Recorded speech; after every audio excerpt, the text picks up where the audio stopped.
really feel it's my time, think it's my year, yeah. I really feel it's my time, think it's my year, yeah. I really feel it's my time, think it's my year, yeah. I really feel it's my time, think it's my been ready.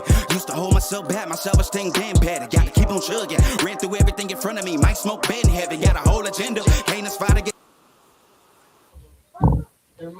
Hey guys, we're for Feral but Sober Claws Out, part 15. Thank you all for being here. I actually had a big mix-up this week. I got ahead of myself, start working with the wrong guest, and forgot to reach out to the correct people. And so we're going to reschedule those. So the guests that we have this week are actually filling in, helping out. Always got the good people on my side to step up when I need, when I have the openings for whatever reason. This week actually was my fault. I'll take the blame. But luckily I have some good people that are willing to step in and help me out now that I have messed my guests up. So, put my headphones.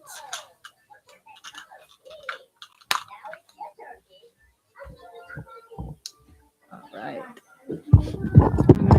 I hope everyone can hear me. Everybody in the Facebook world and YouTube. Let me make sure the chat's connected. I sent the link to the guest, so he should be getting back with me, or should be joining the live in just a few minutes. Let me make sure you guys can hear me. Yes. Okay, perfect. So Joseph is actually, I've met him recently through my TikTok. Facebook, anyone watching on another platform may not know, but I have been focusing a lot of my time actually on the Facebook universe, I guess. And I met a lot of good people. We're quickly growing into a wonderful community there, and I love it so much. So Joseph is a regular. He's in almost every single one of the lives. I'm going live 4 times a day, and he's a truck driver. So he just kind of tunes in and puts on his headset so he can hear us. And he just kind of drives, and we kind of, talk while he's driving. And he has a lot of good stuff, a very good story. I'm really excited to help him share his story and also to learn more about him. Right. So give me just a few minutes. Let him get joined in. I sent him the link.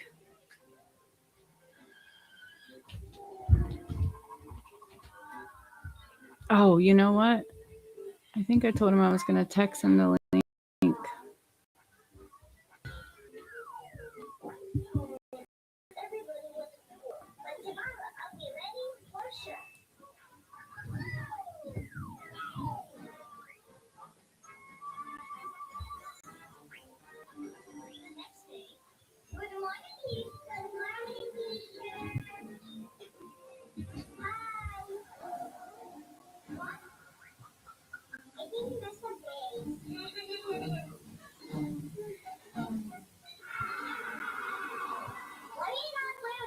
One second.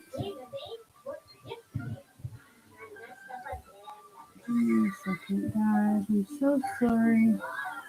I sent him a text and said that I emailed him the link. I think I told him earlier that I would text it to him. I've been having some trouble getting my phone picking up. There we go. There he is. All right. Hello. Hi. Sorry. I was sitting here waiting, and then I was like, oh, crap. I remember that I told you I would text it to you, and I was like, well, shit. So thank you for being here. Yeah. It's not a big deal.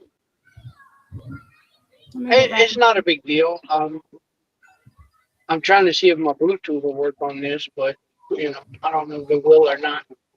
Can you hear me good? I can hear you perfectly. Okay. Give me 1 second. Let me get back live. I'll turn my Bluetooth off because it's not working on my Bluetooth.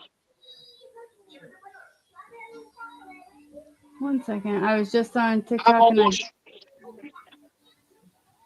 I'm almost to this truck stop, so just bear with me a little bit. Yes, absolutely. I figured I'd have to start my story, while I'm finishing up my day. But I mean, it's not a big deal. Yeah. So the best way that I've found that seems to work the best for everybody, or for most people, is that if you just kind of start talking and I kind of take notes, and Bri, find me a pen, sissy. And then I'll throw questions in, and we'll just kind of, we'll just kind of talk, walk through your Okay. story. Okay. All right. Are we live everywhere? Is you ready? I'm ready. We are ready. All right. So for me, it all started with my childhood. Like I've said before, I remember my oldest memory, 3 years old, Mm. rolling a marijuana cigarette for my mom and my dad because they're too messed up to do it. Um, my mom,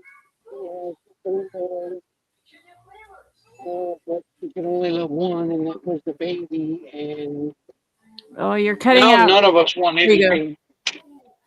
You're good Now now. none of us want anything to do with her because she's such a narcissist that it's unreal. So we're gonna fast forward a few years. I remember cooking dinners for myself. Um, at 8 years old, my older brother began essaying me.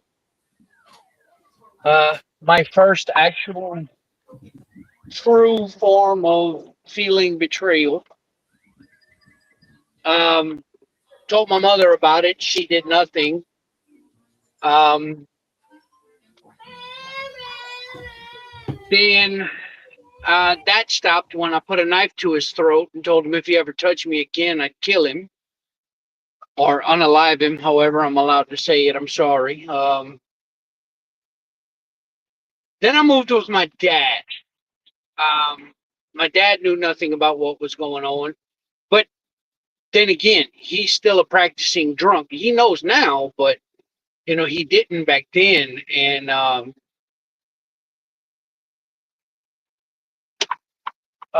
I began to have a lot of issues mentally and physically, like why can't what's wrong with me, and I turned to huffing as a relief. Now I don't know if you know what huffing is, but I'd sniff paint or gasoline until I got high. Um, that was my first contact with any kind of substance at all. Um, my dad, like I said, he's still practicing, but he was an abusive alcoholic, both mentally and physically. I had to get a job to stay with him. Um, I I remember working a farm, making $35 a week, giving him $25 a week to go and live with the hunting dogs that he had in the backyard. And because he lost a bar fight, he decided, I'm going to go home and I'm going to beat the living out of my son. And this is the same man I've seen pull a gun on my mama and told her, if you leave, I'm going to blow your brains out. Thankfully, my mama got away from all that and all that like that. Um, so after a few years of that kind of treatment and realizing, I need to make pain my friend really, really fast. I developed a tough skin, and I actually enjoyed the pain after about 4 or 5 months of it. I would laugh and smile at him because if I cried, it got worse. Um, and then I got to a point where I had had enough. So I had a friend fill out some paperwork for me, and I got myself emancipated. I got myself emancipated at 14 years old. Um, I moved out of his house. I made sure he got no paperwork or anything like that saying he had to go to court. I was slick with it. I took everything and I burned it before he even got it. So he never even knew that was coming. Um, and then, like I said, I got myself emancipated because the judge granted me what I wanted because he wasn't there. And couple weeks later, I moved out. Uh, I was just starting high school. I had to have, I'd been working all this time, but I was only working one job. So I ended up getting three jobs. I had three jobs, going to school, playing high school football, and working out, and all that like that. Uh, so there was very little time to sleep, and I had to find something to help me sleep because otherwise I was gonna go like bonkers. That's when I turned to alcohol, and that's when I found, hey, I could sleep if I do enough of this. So I started drinking, and I thought that was more important than my bills, and come to find out, yeah, no, it wasn't. You know, um, I ended up homeless for the first time. Um,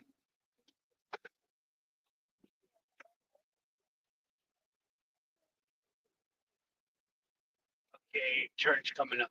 There it is. Um, Sorry, I'm trying to get to this truck stop. You're fine, Joseph, and thank you for being so vulnerable and opening up. And I said before you got here, I said I'm excited to hear. I love to hear everybody or to help everybody share their story. But I am really excited. I always love to get to know people of our community better, Yeah, and so I'm really yeah, I'm using this as an insight to Joseph. So I'm really enjoying it. oh yeah, oh yeah. Um, but you know, when I was homeless, that's when I was introduced to my drug of choice, cocaine. Oh God, did I love that? Um, Now, surprisingly, at first, I thought I could control it, and I was able to get back on my feet, find me a decent job. By this point, I had already got my GED. I had graduated with my GED because I had blown my rotator cuffs playing high school football freshman year. I blew both of them out in one play. And funny story. It's a sidebar, but it's fine. And I don't mind. I love it. I'm face down in the ground. I got the football in between my two shoulders, and my arms are just laying there. And the people on the field, they want to roll me over. And my coach is there, and he's like, "Dude, can you move your legs?" So I moved my legs, and he was like, "Okay, fine. So it's just your arms." I'm like, "Yeah, just my arms." He's like, "Okay." So the paramedics are there, and they're getting ready to turn me over. One of them touches my arm, and I tell them, first person to turn me over getting kicked. They So you know what they did? They strapped me to the board face down. Literally, they strapped me to the board face down. They get me to the hospital. They do all the X-rays. They do an MRI. They do all that and everything else like that. And they they discover that I've blown both my rotator cuffs and my shoulders are severely dislocated. So they do what they can to fix me up while they wait on the insurance and all that. But while they're doing the X-rays and all that, they flip me over. Doctor walks in the room and the doctor gets a face full of clean. I kicked him. He didn't come back in that room, by the way. But by the time I was 15, that I got introduced to my drug of choice, and um, there we are. I um, I loved it.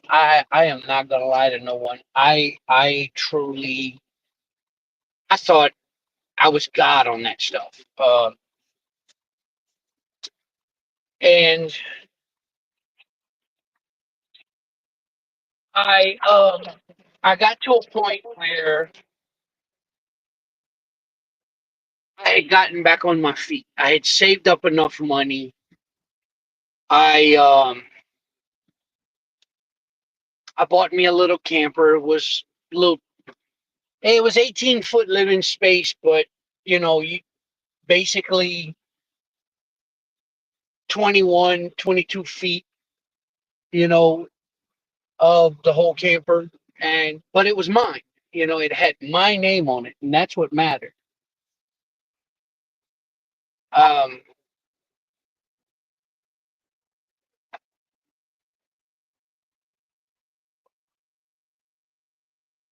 okay, hold on. This is wow. I know what I'm gonna have to do, and they're just gonna have to like it. So, uh, I got back on my feet. I got back in touch with my dad. Should have left him alone then, but I did. Um, and the only reason I was able to get back on my feet is because I ended up in. It was like a juvenile detention, but it was more of a halfway house, if you will. It was for troubled teens, and I spent some time in there, and I learned a few things there, and so when I was able to get back on my feet, I moved back by my dad in my camper. I started um, get, getting involved in that toxic relationship again, and um, he was the one that actually introduced me to shooting up the cocaine, doing it IV wise. And oh my, ooh, that's when my world really changed. That's when it started to get out of control. Um, and I didn't even realize it. I was headed for a downfall of major capacities, but it's okay because it gets even better. For my 17th birthday, my dad decided he was going to take me to New Orleans, Louisiana. He got me drunk. He left me there and he stole $3,000 cash from me. All that was in my camper, by the way. Um, so yeah, I was homeless again, but this time it wasn't my fault. It was, but it wasn't. I was foolish enough to get involved with him again, and you know, and so that part, yes, it's my fault, but I didn't know his plans. If I would, I'd never went. But then again, my story wouldn't have turned out the way it did. So, um, after after that, I want to say it was 2 months. I ran across a complete stranger, and he looked at me, and he saw how muscular I was. He saw how big I was, and he's like, "Dude." Now keep in mind, because I'm forgetting something here, so I'm gonna backtrack a little bit. With all that beating that I had to go through, I had become the animal my dad had raised. If that makes any sense. I literally had no emotion. I lived off instinct. So if I was in a bar and somebody looked at me crazy, I was either knocking them out or breaking something. Literally. Um, I was full blown animal. And this guy, one night after he saw that and I walked out of the bar, he was like, "Dude, you look like you know how to handle yourself, and I might know of a way for you to make some good money." And that's when I started training and I got introduced to MMA. Boy, was I good at it. Oh my God. I was so good at it. And I thought to myself, okay, this is how I release all that anger and all that hatred and everything else that I had for my mom, my dad, my older brother, and everything else like that. And yes, it did help, but to an extent, because I wasn't dealing with the actual root cause of the emotion, if you will.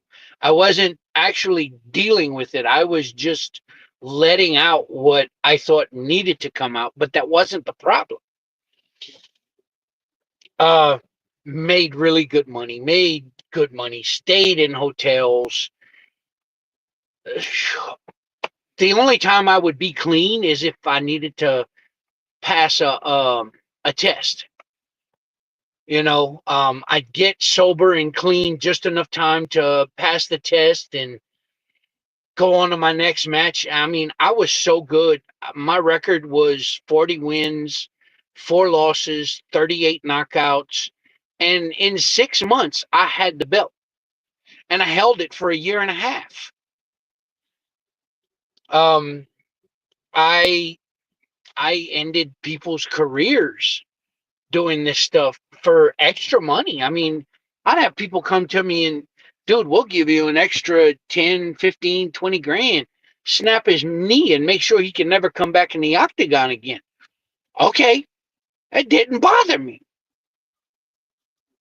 You know, all because um I needed the money, or I thought I needed the money, because I wanted that next fix. And I went and got one right after the match was over, believe me. And of course, in the hotel room, there was women, there was booze, there was drugs. The only two I didn't mess with was crack and heroin. I left those alone. I refused. Um, but I mean, there for a little while, that's all I did. Was just my drug of choice, and I'd buy everything, what everybody else wanted, and let them have fun. And I'd try a little bit here or there just to kind of see if I liked it or not. Um, but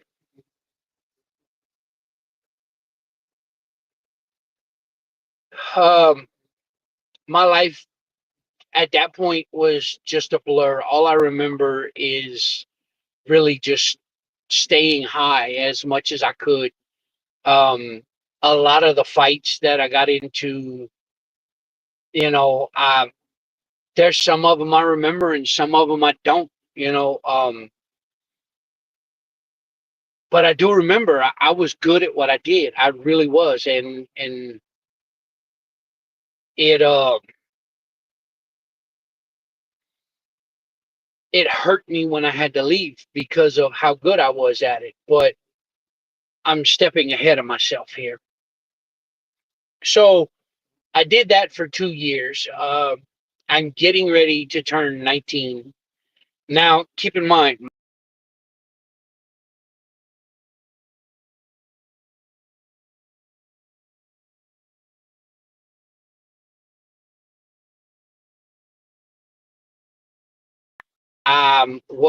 what I drank, I was alcohol. I didn't drink water. I didn't drink pop. It was all I did was straight party. You Um, up, Joseph. The last thing I heard you said I was I, 19, and then you cut out, and then you came back and you said all I drank was okay, alcohol. Yeah. okay. I'll back up a little bit then. My birthday is March 19th. Now, from the 12th to the 19th of March, when getting ready to turn 19, that's all I did was party. I didn't eat. I didn't properly hydrate. I didn't, yeah, all the good stuff I needed to do. I didn't do none of that. I was doing everything from acid to LSD along with alcohol. And I did that for 7 days straight. And I had the money to do it because I had saved it up. Um,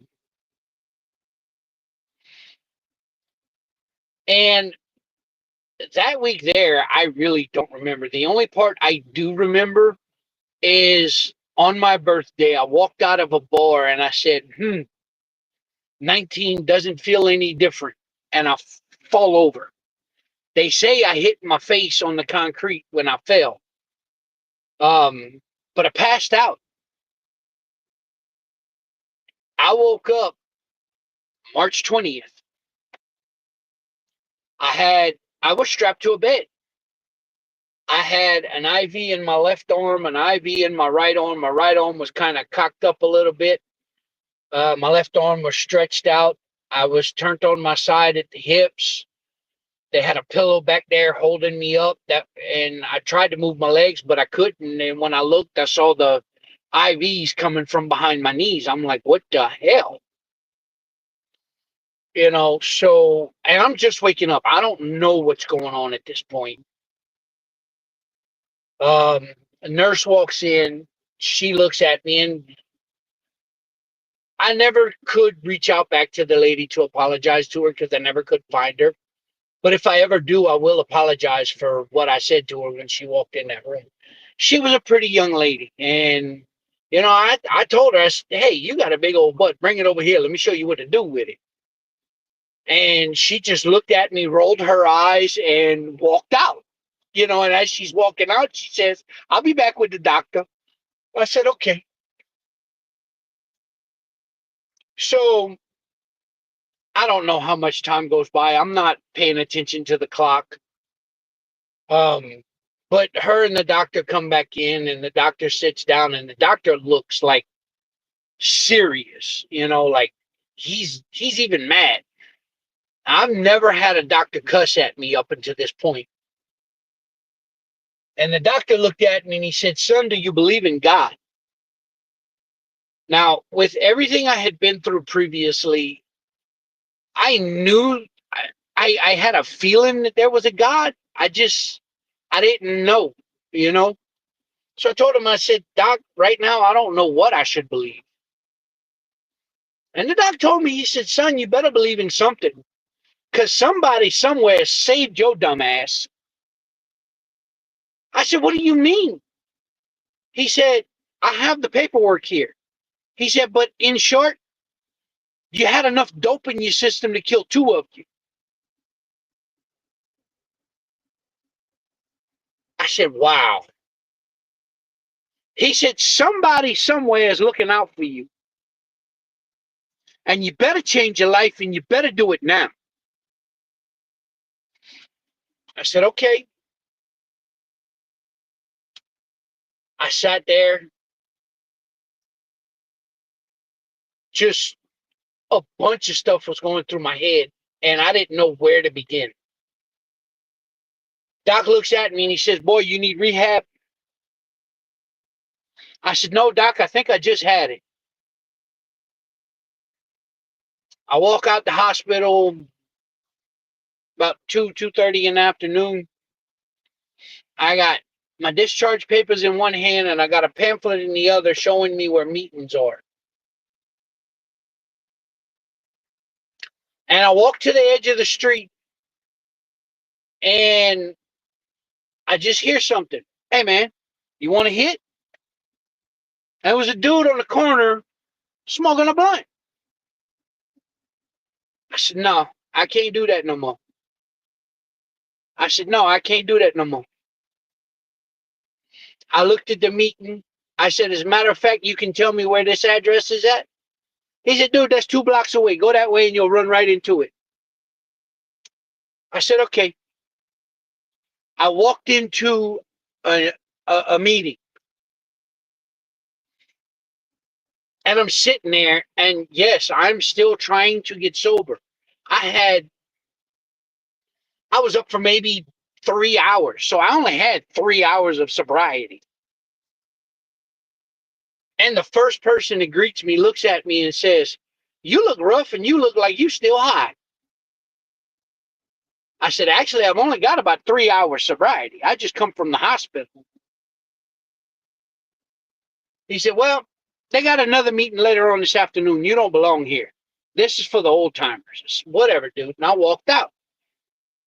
I found somebody that told me where the next one was at, and they actually gave me a ride because they saw the sincerity in my face. And I end up at this meeting, and everything is going okay.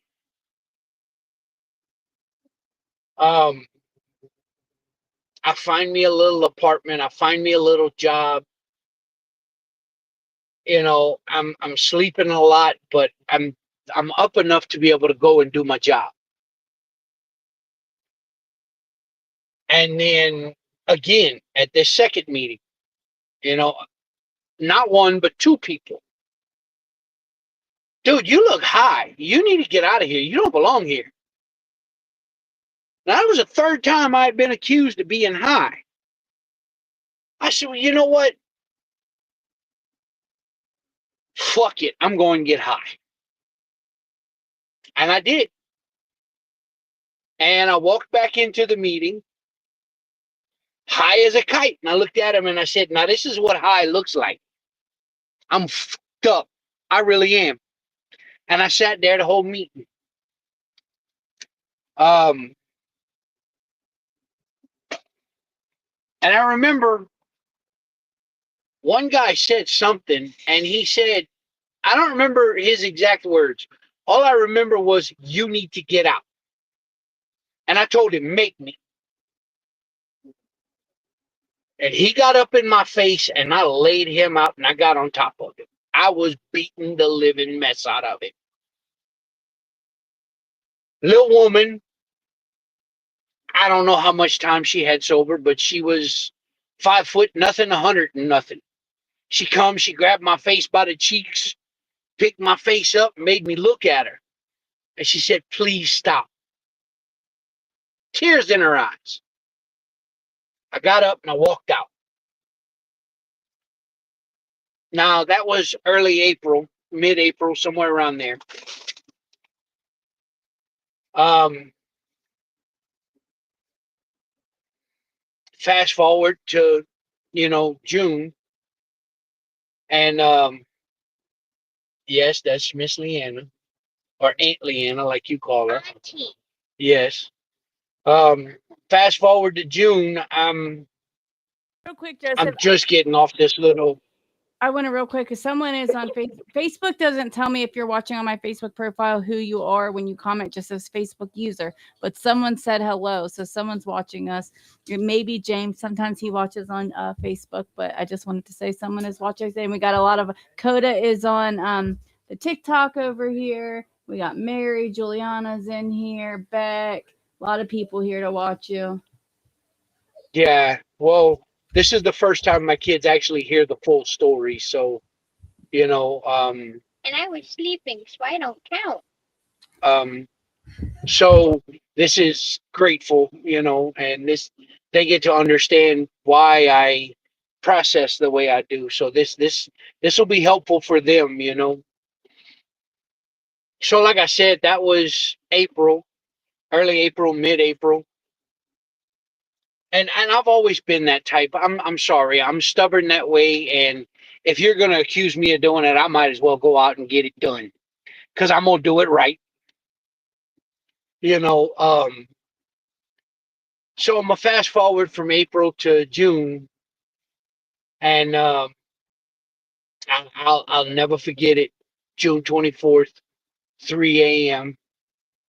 I'm just walking out of a bar getting me another fix for first thing in the morning when I wake up before I go to my job. And I'm sitting there on a bench waiting on a city bus.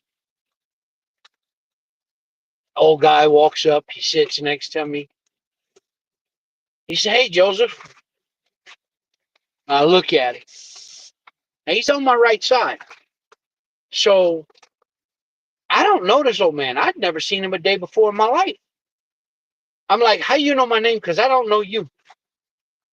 He says, all I'm going to ask you, he said, I'm going to make a statement and I'm going to ask you a question. And he said, I want you to think about it. He said, I saved you. And this is how you repay me? And he got up, he walked off. I sat there for about 30 seconds, just sitting there thinking, what the fuck? What does he mean he saved me? And I get up and I move to the edge of the road. I literally stand in the gutter and I'm looking everywhere. And this old man is nowhere to be seen. Nowhere. Like, poof, I'm gone. Like he was David Copperfield. And that's when it hit me. I don't need to worry about what everybody else is thinking. I just need to go out there and do what's right by him. because he saved me.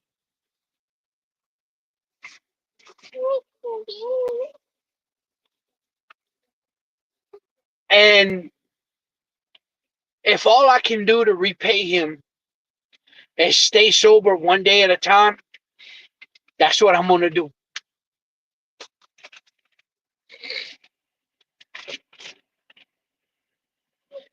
Beautiful, Sir Joseph. I love it. And thank you so much for being so vulnerable and so open and telling the things that you know, that some of it, didn't paint us in the best light. Some of us don't do the best things in our addiction, let's be honest. So, and Oh, that's the stuff that I resonates. didn't I didn't do anything right in my addiction. I didn't know how to do right. Like I said, I was an animal at one point. I if I walked out of a bar and I needed to urinate, I was going to do it right there on the street and didn't give a damn. That's just how I was. I wrote that sentence I down mean, when when you I said that. You said, I became the dog or the animal that my dad raised. And that, to me, yes, that was so raw. Like, because I mean, that's, to say it in those words, like, man, that's just so, because essentially that's what, if you're just being beat on and not fed and not taken care of, malnourished and mistreated and all of the oh, things, you're, look, I had to eat dog food with the dogs if I wanted nutrition. Okay? When I say he raised me like a literal animal, I literally mean it. I lived in the cage with the dogs, slept in rain, slept in dog pee, dog poo. And I'm being polite when I say that, but I mean, I had dogs all the way around me. I'd smelled dog farts all night long. I was literally an animal to my dad. that's so sad. I don't understand how people could treat their kid that way. Like I'm sorry. I'm sorry. We're not gonna go there. So we're not even gonna go there. So your dad is still in the mess and he's sick, and we're gonna, we're gonna leave Yeah, it at that. yeah. Um, but he is And he's still alive. yeah, and he is still alive. He has recently reached out though and gave you a blessing, and maybe he's, He let's just did. hope that He the did. mustard seed, yeah, the mustard seed maybe could be planted for him. I don't know. A lot of time, I don't know, but I don't want to He say anything bad about he's him. my godmother, and his contraction of Hep C was my godmother's death, and his contraction of Hep C. Well, not contraction, but he found out he had it. I was about 15 years old. So he's been living with hepatitis C, and he's almost he turned 70 on January 5th. That's how close his birthday is. Wow, really close, He's huh? done shared with yeah, he's done shared with me that he knows he's dying. You know, so he's resigned to it. I'm gonna go to bed one night and I'm not gonna wake up, and that's the way he puts it. And And he's gonna live his life the way he wants. has he ever tried to make any kind of amends with you at all, or like, I mean, at some point we got to realize that we're a piece of shit, right? Like, or no? The closest he's ever come to that was recently. He admitted, he said, I should have stuck. I should have stuck talking to you in French. I should have I should have kept that, and I should have taught the rest of the kids, Cajun French. And that was the closest he has ever come to apologizing for anything he's ever done. If you and I can give you my ex-wife's number. If you ask my dad if he threw me out of the house or if he left me homeless, he'll tell you yes. But he'll spin it around and tell you that's because I didn't want to have a job. I didn't want to keep a job. At 15 So fucking he's years going to old? spin it to make himself look good. Yeah, it's 17 years old. Ah, okay. But so we've already talked for about 7 minutes, or not, we got about 7 minutes left until an hour. But I want to real quick, a couple of things. First off, I want to share a quick fact with you. Do you know that if you like, the statistic is for jail. I'm just going to throw that out there, but I think the hospital will fit in perfectly. If you seek out a meeting, whatever kind of, and it doesn't matter, NACR, whatever, any kind of meeting, the day you're released from jail, you have an 80% less likely chance to go back to jail for the same thing. Did you know that? So I thought that was really cool when you No, I shared it. didn't. Yeah. So I thought when you left the hospital and you went straight to a meeting, like that could have been, even though it didn't work out that time, right in that moment, like literally that could have been what planted the fucking seed. How cool is that to think about? Like to go back. Yeah. That's a real recidivism Yeah, back. it really was. It really was, because I did end up going back to meetings, and I sat in meetings for 6 years. Yeah, absolutely. And the second thing that I want to talk about is that you told your story and you told all the bad parts of it, right? But let's talk a little bit about the good stuff. You've got 4 amazing kids. 2 of them I know are watching right now. So how did they happen? Because you didn't mention the ex-wife or the kids or none of that. And I know that Okay. you got clean way before all that, but I just still. Yeah, I did. I got married for the first time to my first wife. I was 24 years old. Um, Come to find out, I went to high school with her. We were in some of the same classes and stuff like that. And you know, I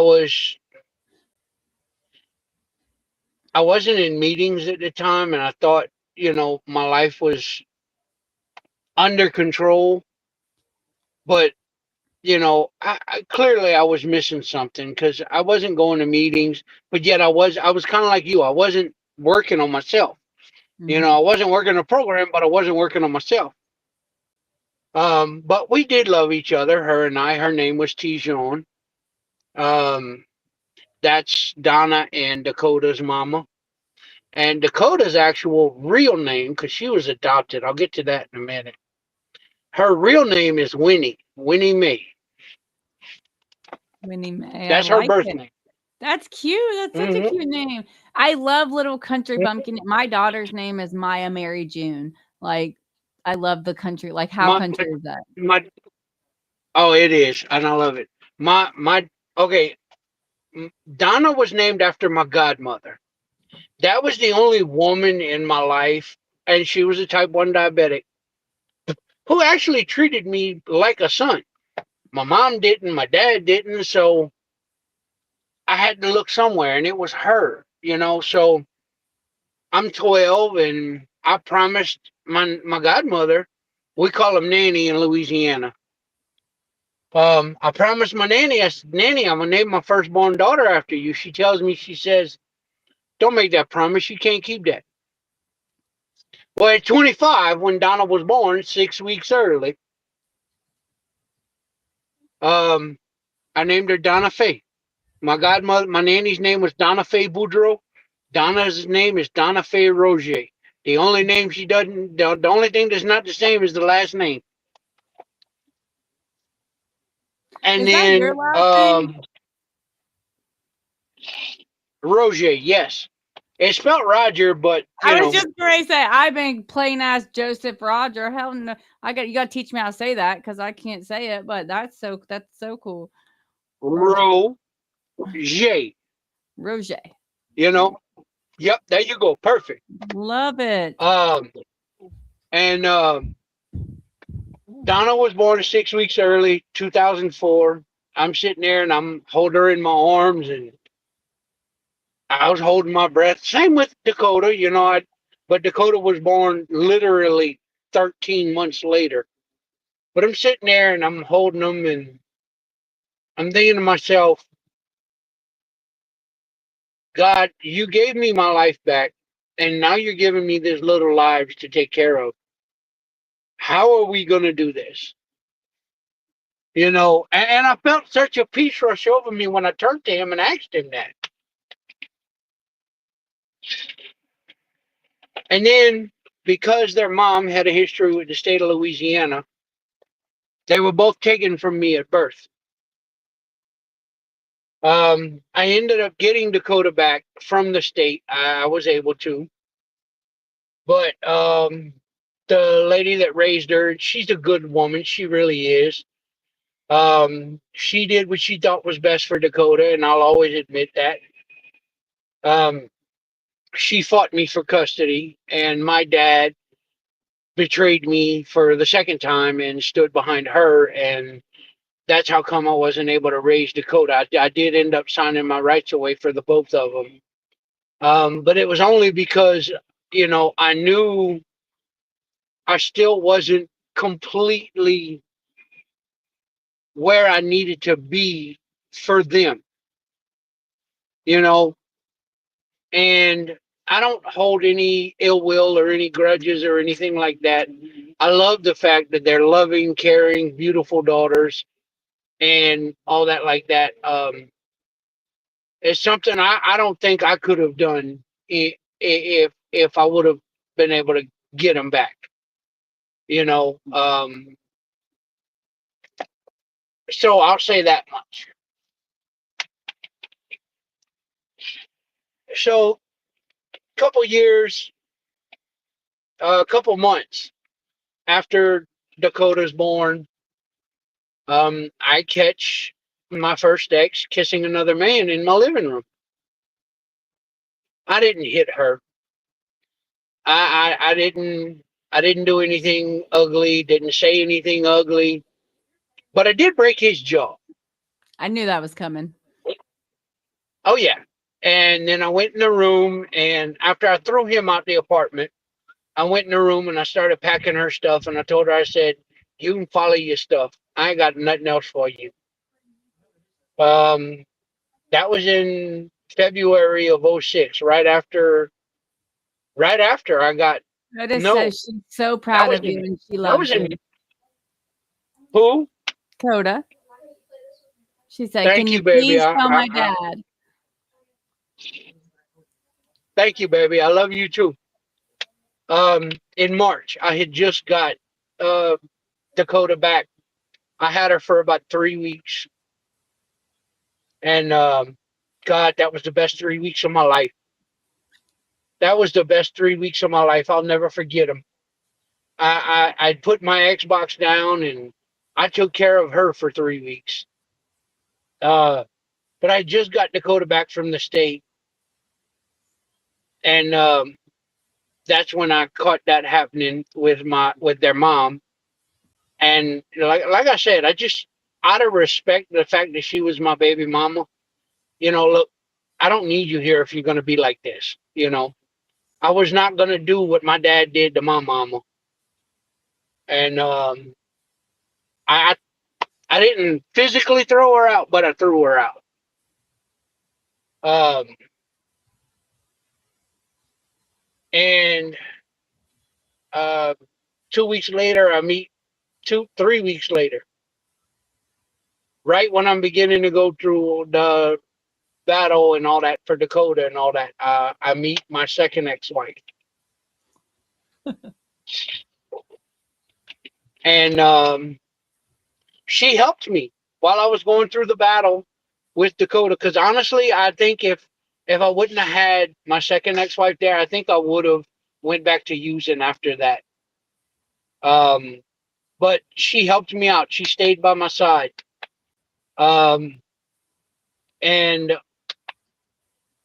um, matter of fact, Dakota has a birthday coming up, January 3rd. She turns 20, Yay. and I'm so proud of her. I'm so proud of her. Okay. 1 second, baby.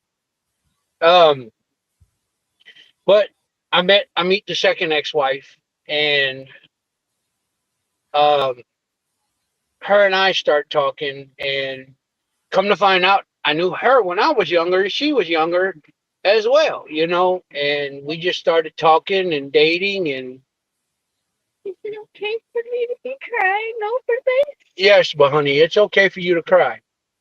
Oh, I don't And This is uh the first time I've actually heard you talk about happy stuff. I she's okay. know, baby, I know. Just let me finish, please. I need to concentrate. Um,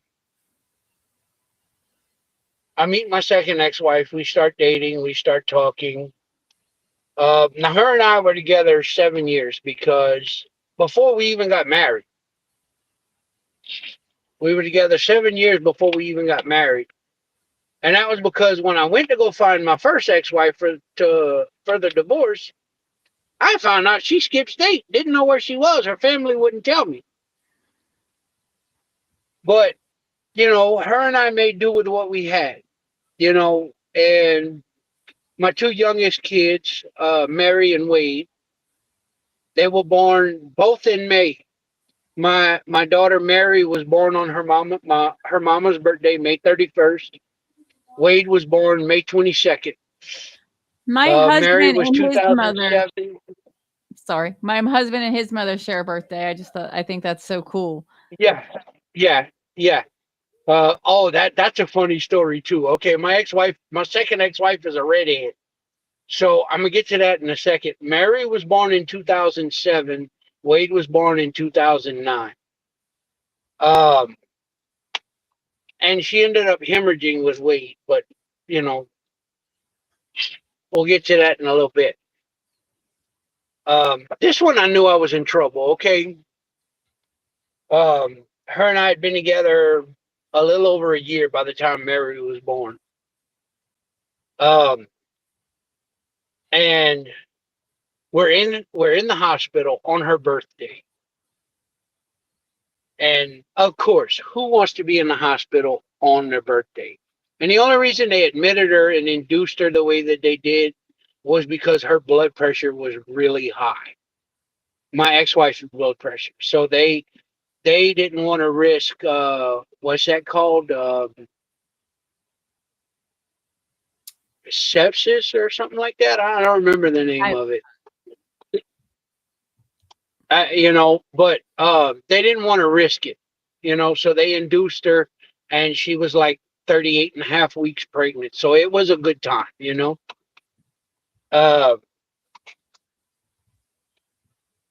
Mary was born, and then I looked at her after Mary was born. I looked at her and I said, well, two things. Now, keep in mind, love language in Louisiana is I'm picking on you, okay? We gonna talk mess. We gonna talk shit. So I look at my ex-wife. I say, I can promise you two things right here, right now. She said, what's that? I said, one, I'll never be able to forget your birthday. She says, right. Because if you do, then you got double trouble.